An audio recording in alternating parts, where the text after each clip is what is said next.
Hi everyone, welcome back to Maths on Blackboard, guys. I hope all of you are absolutely fine. So let's continue our learnings. Right? तो third exercise में third question, पहले दो questions हमने already कर लिए हैं. So let's continue with the third question. Right? और ये इरेशनैलिटी प्रूव करने की ये पूरी एक्सरसाइज बहुत ही सिंपल है. Right? So let's have a look. First question में कह रहे हैं कि ये थर्ड जो फर्स्ट पार्ट है 1/√2 को इरेशनल प्रूव करो. थर्ड क्वेश्चन के फर्स्ट पार्ट में we have to prove 1/√2 is irrational. Right? तो हम सबको पता है कि √2 एक इरेशनल नंबर है. ओके?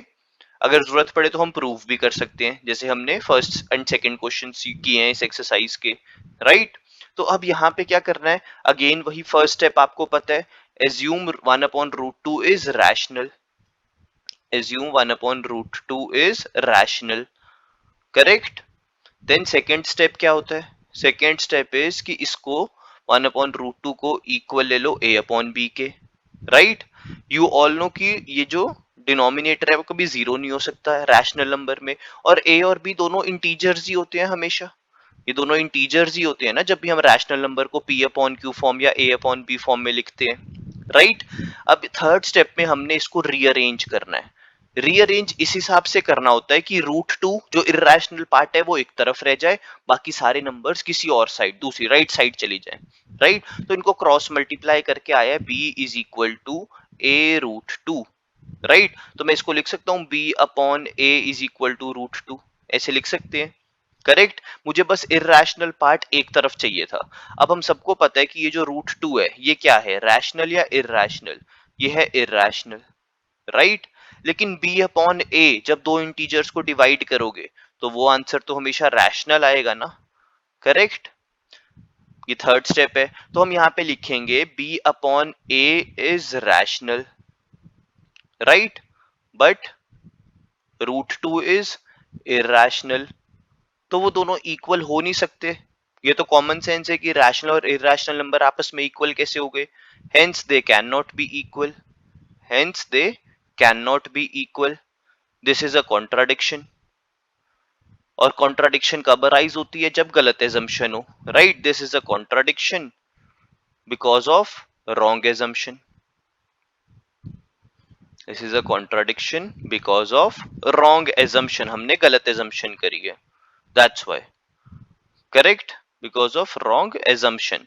तो हम कह सकते हैं हमारे जो फर्स्ट स्टेप में एजम्पशन थी वो गलत थी. Hence 1/√2 is irrational. Right guys? बहुत ज्यादा सिंपल है. ऐसे ही सेम कंसेप्ट पे बाकी दोनों पार्ट है. Right? Let's solve the second part. Again first step, assume 7√5 is rational. ये हमने एजम्पशन कर ली. राइट? सेकेंड पार्ट में क्या करेंगे, फिर से equal to a upon B. 7√5 is equal to a upon B. Right? तो उसके बाद b नॉट इक्वल टू 0. ये दोनों इंटीजर्स ही हैं, हमें पता है a and b are integers. तो फिर से हम इनको क्रॉस मल्टीप्लाई कर देंगे थर्ड स्टेप में. मुझे इरेशनल पार्ट √5 हमें पता है कि इरेशनल है. √5 इज इरेशनल. तो √5 को लेफ्ट साइड रखेंगे, बाकी सब राइट साइड ले जाएंगे, तो 7 उधर जाके डिवाइड हो जाएगा. तो √5 is equal to a upon 7b. बस इससे मेरा काम हो गया. ये क्या है? Irrational number. लेकिन a अपॉन 7b क्या है? रैशनल. राइट? तो हमें पता है कि रैशनल और इरेशनल कभी इक्वल नहीं हो सकते. उसके बाद हमने सिर्फ लिखना है they can not be equal. तो this is a contradiction. Right? जो हम सारे क्वेश्चंस में लिखते आ रहे हैं, can not be equal contradiction है because of wrong assumption. Contradiction because of wrong assumption. और रॉन्ग एजम्पशन आपको फर्स्ट स्टेप में दिख रही है. Right everyone? तो रॉन्ग एजम्पशन हो गई. Then we'll say 7√5 is irrational. Correct? Simple question guys. And same concept पे ही थर्ड पार्ट है. थर्ड पार्ट में आ गया अब 6 प्लस √2. √2 हम सबको पता है कि एक इरेशनल नंबर है. राइट? तो first step again exactly same. First step में we'll write assume 6 plus √2 is rational. तो रैशनल है तो a अपॉन b के इक्वल ले लो. तो 6 plus √2 is equal to a upon b. Right फिर से वही सब लिखना है, b not equal to 0, a and b integers.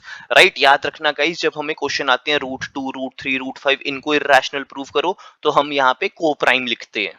Right लेकिन अभी हम ऐसे क्वेश्चंस में जहां पे कॉम्बिनेशन आ जाए वहां हम इंटीजर्स लिख रहे हैं बिकॉज हमें उसकी यूज पड़ेगी। राइट वो भी इंटीजर्स होते हैं, वहां पे भी आप इंटीजर्स लिख सकते हो, पर वहां पे को प्राइम वर्ड बहुत जरूरी है जब हम अकेला √2 या अकेला √5 को इरेशनल प्रूव करते हैं। राइट अब ये 6 राइट साइड पे जाके सब्ट्रैक्ट होगा, तो a अपॉन बी -6, तो एलसीएम ले लेते हैं यहाँ पे, तो √2 is equal to be a-6b, ये आ गया। फिर से हम लिखेंगे a-6b अपॉन b, ये एक रैशनल नंबर आएगा हमेशा, लेकिन √2 तो इरेशनल है, तो फिर से इरेशनल और rational can not be equal. Right it is not possible कि रैशनल और इरेशनल नंबर इक्वल हो जाएं। तो again you will just write कि it is a contradiction because of wrong assumption, because of wrong assumption. तो जब wrong assumption की वजह से कॉन्ट्राडिक्शन हो गई तो हम कहेंगे कि हमारी सपोजिशन जो है उस फर्स्ट स्टेप में वो गलत है, वही है रॉन्ग एजम्पशन।